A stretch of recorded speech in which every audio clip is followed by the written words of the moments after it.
Hello friends, welcome to Civilspedia. In this edition, we are going to see the current affairs related to 19th May 2018. So we have two set of topics. One is a learning topic, and in that we are going to see about the arsenic poisoning, which is a cause of concern in the Ganga basin. And the prelims topic, we are going to see four topics. One is about the Protem speaker.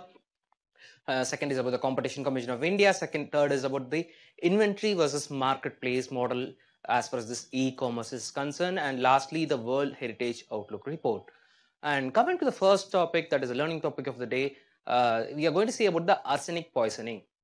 Okay, so what is the relevance, why we are seeing it this today, in the sense like, okay, there was an article in the Hindu about the ground zero page. There is a report about the arsenic poisoning in the West Bengal. And in addition to that, like last year in 2017 December, we had a conference. India conducted a conference like with a theme called Groundwater Vision 2030, that is water security challenges and climate change adaptation. So how groundwater being depleted, exploited, and how it has been polluted. Okay, so there was a conference it held in Delhi that was conducted by National Institute of Hydrology and the Central Groundwater Board, which comes under the Ministry of Water Resources, River Development, and Ganga Rejuvenation. Okay, so that is the reason we will see, because this one we can expect questions from GS paper 1 as well as GS paper 3 mostly, because in GS paper 3 with respect to the environment part, we can expect with respect to pollution and all. We'll see how what are the impacts, and we have a detailed analysis of how question can be asked as well. Now coming to why this is a cause of concern right now, in the sense like if you see the map of India, mostly we have two sort of problems with respect to groundwater pollution. One is about fluoride, another is arsenic. As far as fluoride is concerned, it is mostly concentrated on the Rajasthan region, dry areas. As far as the arsenic, it is concentrated in the Ganga basin near to Bihar, West Bengal, etc. So as far as this arsenic poisoning is concerned, naturally water has some sort of arsenic when it is from taken from groundwater or from the river water. The permitted level of arsenic in water level is 10 micrograms per liter, but the groundwater level in West Bengal specifically, because today we are going to see the concerns related to arsenic poisoning in the region of West Bengal. So it is almost more than 1000 grams per liter in many places. That is very much beyond the permissible level. Okay, so that is the reason why it is the most cause of concern. Now, what is the impact? Is arsenic so dangerous? Yes, it is actually. So some of the impacts, in the sense like it is basically called as a silent killer, because what are the causes, the diseases which are because of arsenic, it is very difficult to find out the symptoms.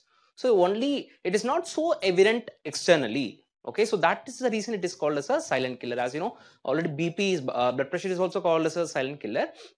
But this is also because the symptoms are not so easily identified. So that is the reason why it is called as a silent killer. Especially in the children, it is very difficult to find.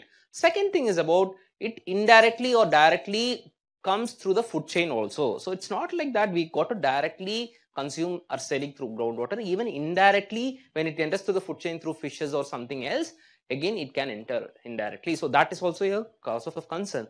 So altogether, there are other serious major concerns. These are the diseases which are caused by this, like arsenic causes low IQ level and something called as a raindrop pigmentation with respect to skin. Okay, so if you could like Google it, like you could see a lot of pictures about this pigmentation problem. So as a whole, it impacts the health very largely. So it damages the nerves, skins, and it causes something called as hyperkeratosis. Keratin, you know, right? Keratin is the skin, that scaling of skin. Okay, so that is something like with respect to skin, and also it can also cause cancer also, circulatory problems, IQ level, mental retardation, almost everything. So it slowly kills a person, like with affecting all the parts of the body. So that is the reason why we got to concentrate more on this. Now, what are the causes which you got to know? The causes for this arsenic poisoning is, it is related to a geogenic contaminant. It is called as a geogenic contaminant, and it basically it is considered kind of a outcome of the geologic process. Okay, so it is not something like you got to blame again human. So it is not a anthropogenic cause actually, it is more a natural cause. Okay, how it is caused actually? And before going to see, I'll show you a picture. Okay, so I already said like arsenic is not just present in the groundwater level, it is a natural process. It may come from a fertilizer, it may come from a runoff from the rivers, and it may come from the volcanic eruption, it may come from the rain also sometimes, like, okay, I mean, like, I'm sorry, not because of rain actually. When rainwater mixes, it may also cover the whole area where the rainwater goes. Okay, so these are the natural thing, and man-made arsenic sources from the pollutants also, that also sources of arsenic. But when arsenic goes into poisoning, as far this case is concerned in West Bengal, the one of the factor which you got to concentrate, or you got to notice the sense, only those borewells or tube wells which are well below the 150 meters, that is affected the most. Okay, more if at all that borewell is very deep enough, it does not affect. Arsenic is not affected by this thing.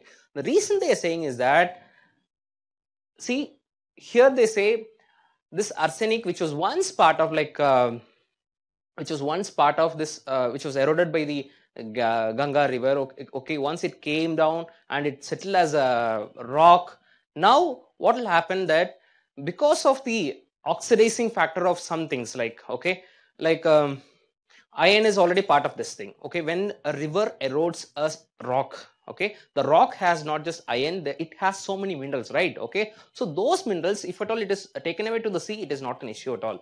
But when it comes, accumulates, and then like because of the pressure it goes down along with iron, arsenic, other minerals and all. Okay, now what will happen, like when something like some kind of bacteria, that bacteria goes and reacts with that rock which is already settled. Okay, so what will happen, this oxides in the form of, I mean, iron in the form of iron oxides, and arsenic also, which is in the form of a compound, the oxides, the oxygen alone is taken away. Now the compound of iron and arsenic, it comes as a simple element. So those elements, now when a tube well is put down, those elements come along with the groundwater. That is the one which affects a lot. And even when I said about why it is not beyond 150 meter in the sense, so those are older things which are very difficult. So that is the reason why the older the deeper you go, the older it will be. So that is the reason why there is no arsenic poisoning there. So only those tube wells which are very low, which are very shallow, that is mostly affected. So you might see that those hand pumps which are used in the communities, so those are the things which are mostly affected, which are used for day-to-day purposes. Got it? So now, what is the way forward? Now you already know the causes, you already know what is the impacts and all. Now you got to know the way forward to do that, to overcome this thing. Okay, so already like even though the government has a national rural drinking water program, like which is again run by the government of India, so the government is asking to use these funds to have a piped water supply. Okay, so why the people are depending mostly on this hand pumps, which is very near to the, which is for the communities, right? So instead of going that, like the government, central government is asking the state governments to utilize this to make a piped water supply that may be taken from a fresh water, like which can be from the canals or which can be from the dams. Okay, so that can be done. And nextly about marking of tube wells, because most of the tube wells which I already said, like which is less than like a particular level, which is very not so deep, those are affected, right? So in order to make sure that this one is people are not affected, at least in future, some of the NGOs are recommending to mark those tube wells as this is arsenic, this water has more arsenic content, please don't use it. But these three things including the filters. Okay, so even some NGOs, like they introduce some filters for that, like after once taking the water out, so you can use some kind of filters using a tablet or some other measures and all. But these methods of filters and marking of tube wells have failed miserably because implementation problem again. Okay, so people are not aware of these things, and there are again so many implementation issues, maybe not support from the local administration, all those things and all. So because of these things, it has failed. So the only best thing to do as of now is to utilize these funds to make a piped water supply. This is the only way out. So only then these region people, because that is more populated as well, you know, West Bengal is more populated, that is the Ganga basin is more populated, it very much dependent on agriculture it is. And moreover, like the water is one of the very indispensable part. So you got to make sure that people are not affected, at least in future, because it affects the whole concept of health as well as the retardation. It leads to retardation as well. Next is coming to the concept of Protem speaker. So what is a Protem speaker? So recently this governor issue is going on, like Karnataka power issue is going on, right? So the Karnataka governor appointed a BJP MLA as a Protem speaker. So that was a point of contention. Now we got to know who is a Protem speaker with respect to the exam point of view. So what is the, first of all, Protem speaker means? Protem is a Latin phrase which translates meaning for the time being. Okay, a speaker for the time being. Now who it is? So whether it has find a mention in the constitution? No, it did not find a mention in the constitution, nor in any notification, or nor in any executive order or a statute. So nowhere it has been mentioned.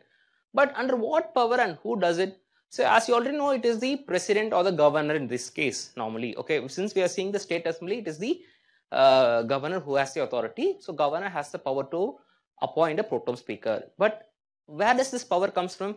Article 180 says about the power. Okay, so whenever the office of speaker or a deputy speaker is vacant, so the duties and the duties of the such speaker or deputy speaker can be done by a person who is appointed by the governor. Maybe such member may be maybe from the assembly also. Okay, for that purpose. So it is through these provisions of the constitution the governor appoints a Protem speaker. Now we got to know why a Protem speaker. What is the need of a Protem speaker? So once an election is done, the first time the assembly meets, right? So in order to proceed over the first meeting of the assembly, a Protem speaker is appointed. Normally, the senior most member of a assembly is elected as the Protem speaker. So it may be from the opposition, it may be from the ruling, the one which is going to form the government also. Now, how long he carries this post actually? So he carries the activities till the permanent speaker is chosen. Normally, what he does exactly in the sense, like he takes, he's the one who takes vote for all the members and all the members of the legislative assembly, and then like he conducts the election for the speaker as well as for the deputy speaker. And in such cases, like for instance, like yesterday, if there is a no confidence motion also, so such motions are taken under the leadership of under the presiding officer called Protem speaker. So now how it is done actually, as I already said, it is done based on the agreement of the members of the Lok Sabha and the Legislative Assembly. Lok Sabha in the sense like with respect to Parliament, and Legislative Assembly with respect to the states. Okay, so the senior most member is normally chosen. So this is what you got to know about the Protem speaker. There isn't any specific provisions dealing about the conduct and regulations and how he is chosen. Nothing. No provisions statutorily, no constitutionally, as well as no executive notification at all. Okay. Next, coming to the Competition Commission of India. So why we are seeing the Competition Commission of India recently, in the sense like recently you know that like Walmart and Flipkart has struck a deal, and so Walmart has acquired almost 77% of stake from Flipkart. Okay, and it was worth some $16 billion actually.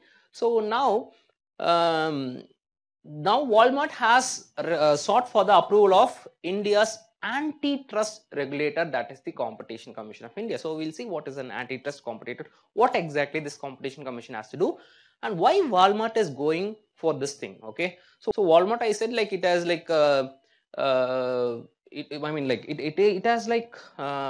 has done a deal with Flipkart, right? Like now there is a condition in India which stipulates that where there is such an acquisition or merger of a company which can affect the competition, then you got to get the permission of the Competition Commission of India. We'll see one by one what exactly it is.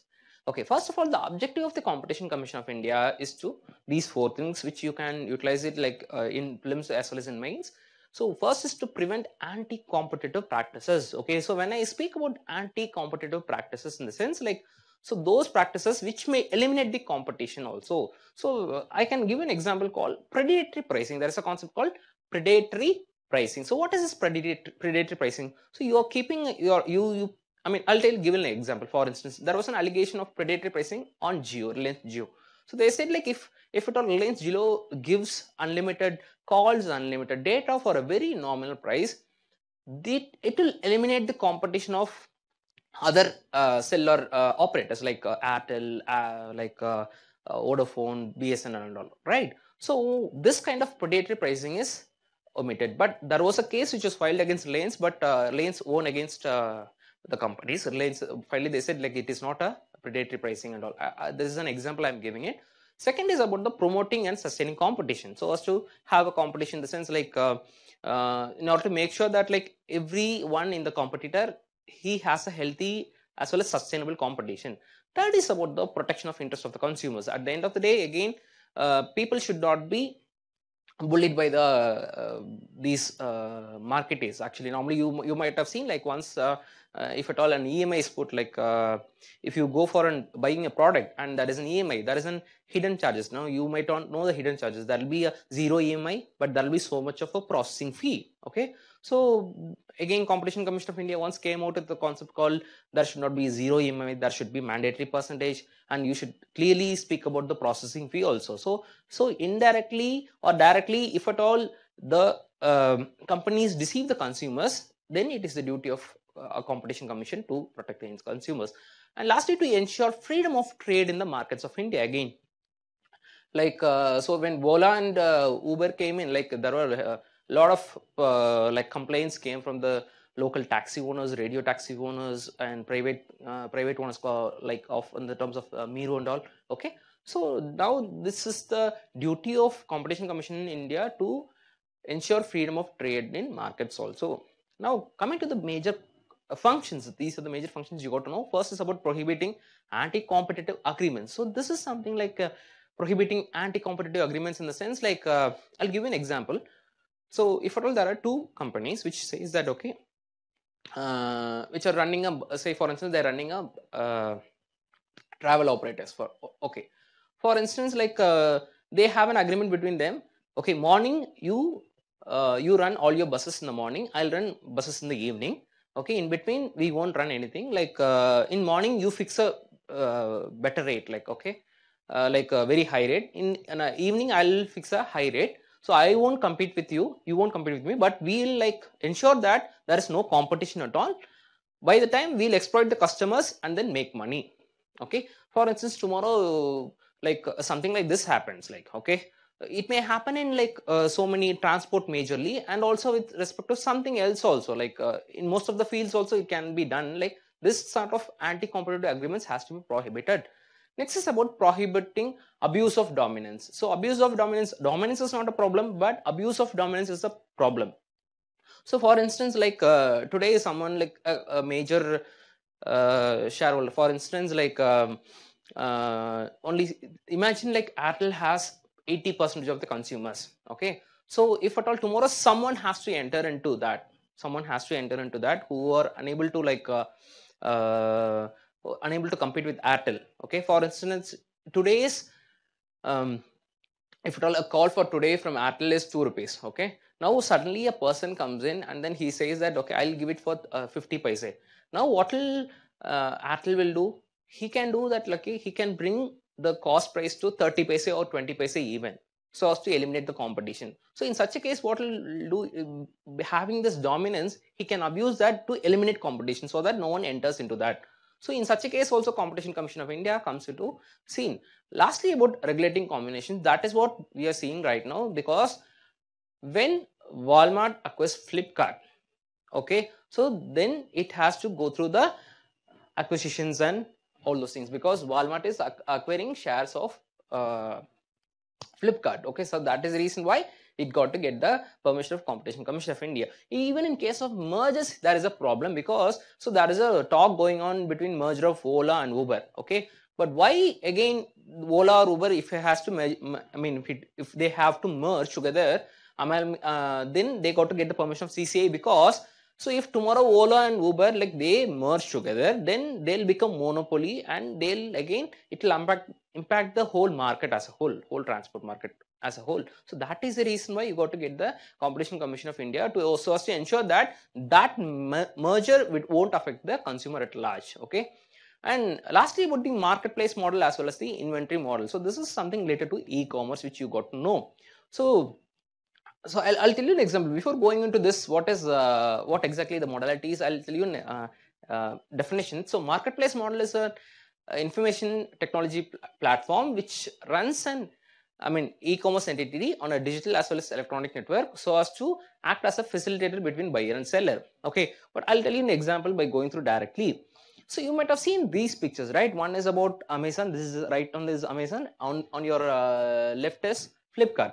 Now what happens in that, like whenever you buy a product from Amazon, basically you might see someone called as a Cloudtail India. And the same way, in those days, you could see when you buy something from Flipkart, you could see a seller called as WS Retailer. Okay. So what now I'll tell you, these are now Flipkart as well as Amazon, they have moved from an inventory model to a kind of a marketplace model. So now what is inventory model in the sense? An e-commerce product, it is, for instance, I am Flipkart, I am running Flipkart, so I own thing and I buy product on myself and then I am selling it to you directly. So there is no a third party seller at all. So no third party person can do it today, but do it now. But in respect to a marketplace model, any person, any seller, say for instance like anyone who wants to sell apart from me, okay, so they can register with me and they can sell their products. So now see, so if at all you want to buy a product, now you have so many options in Flipkart. You can take it from WS Retail, you can take it from Watch Deal, you can take it from this guy called Lovely123. So these are the options you have in a marketplace model. But as far as in inventory model is concerned, you have exclusively the one who runs this. So if it is so previously Flipkart, some 3-4 years back, it was Flipkart, it was having, it will buy all those products on his own. They have their own warehouse and they'll sell the products. But now you have so many options to buy from so many places, so many what you say, the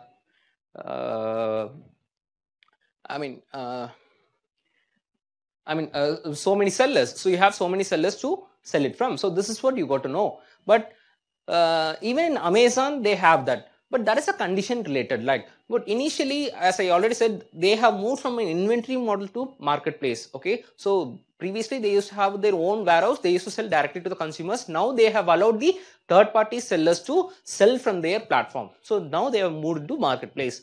But even within then, there is a condition which has laid down in the laid down by the DIPP. They say that not more than 25% of the sales should be from a single vendor. Okay, so even today, if you could see that this Cloudtail India, which is like Cloudtail India, which is part of Amazon, which is a joint venture of Narayanamurthy and Amazon India. Okay, so not more than 25% of total Amazon's worth should be from Cloudtail India. As you could see, those days WS Retail had more number of what you say, they have sold more, but now they have brought into very limited. So you must have noticed that if you're being a regular customer of this Flipkart and as well as Amazon. So this is what happened in this. Like another thing you got to know is about a concept called B2B, B2C. B2B, that is business to business. B2C is business to consumer. Okay. So as far as business to business is concerned, you know, Walmart is taking a concept called cash and carry, meaning what? You got to, that is kind of an wholesale retailer. Okay, it is it's not, I should not say retailer, it's a kind of a wholesale seller. So normally only those persons who have registered with that Walmart, only those people, they can buy it from Walmart, and that is not kind of a retailer you can buy. Retailer cannot buy like the other people. So as far as B2B is concerned, like 100% FD is allowed. So that is the reason why Walmart is able to acquire Flipkart. But as far as B2C directly, that is from if at all I got to sell directly to the consumer, it is not possible in India. No FD is allowed. Okay. So, and this marketplace model, only in marketplace model, this B2B is allowed. Actually, B2B is allowed with respect to marketplace model, meaning what? I'll tell you simply. If at all someone has to invest in this, they cannot invest in Cloudtail. Okay, they cannot invest directly into Cloudtail or into WS Retail. They can only invest in a um, Flipkart, which has a marketplace model. So if at all Walmart has done today, that is because of the marketplace model they have transitioned. It would have didn't happen 4 years back, because that time it was an inventory model. Next is about the, that inventory model. Even today, no FDA is allowed, because in inventory model, in a sense, like they have certain conditions. So I'm going to sell the product in the sense like, if at all someone acquires my worth properties or my worth shares, then they'll have an impact, what to sell and how to sell and all. Okay, even today Walmart has so many things. Like Walmart has a kind of an conditions that they have to acquire something from the local market compulsorily. So these are things which you got to keep in mind. Lastly, about the World Heritage Outlook report, this is about this is a report which is released by IUCN, which you got to know. So IUCN is the one, International Union for Conservation of Nature and Natural Heritage Species. This is what you got to know. And this was launched, first time it was in 2014. Now it was launched in 2017 during the Bonn Climate Change Conference. And what it does exactly, it is an independent assessment of the state of conservation of our national heritage and its potential to be maintained in future. So it portrays the how important a World Heritage Site is with respect to environment, how it is have a role in demonstrating an excellence as well as becoming leaders in nature conservation. This is what exactly it does.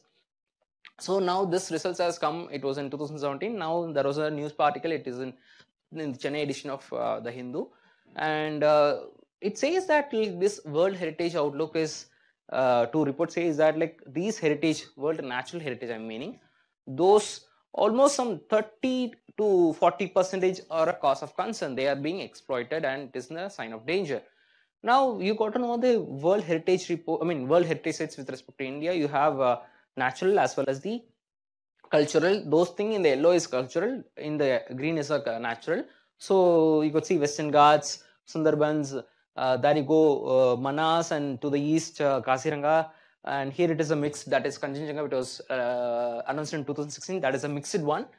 And there you go, Nanda Devi and Greater Himalayas, here it is Kaila Devi. So these are the natural heritage sites which are announced by UNESCO, not by IUCN, that is by UNESCO. Now, out of these things, Manas is the one which comes under the cause of significant concern. So that is the reason why it was in news also. So you remember all those natural things, natural heritage, cultural heritage, as well as the mixed heritage and all. And these are the causes they have given. Okay, so this might be helpful for you in mains as well as in prelims.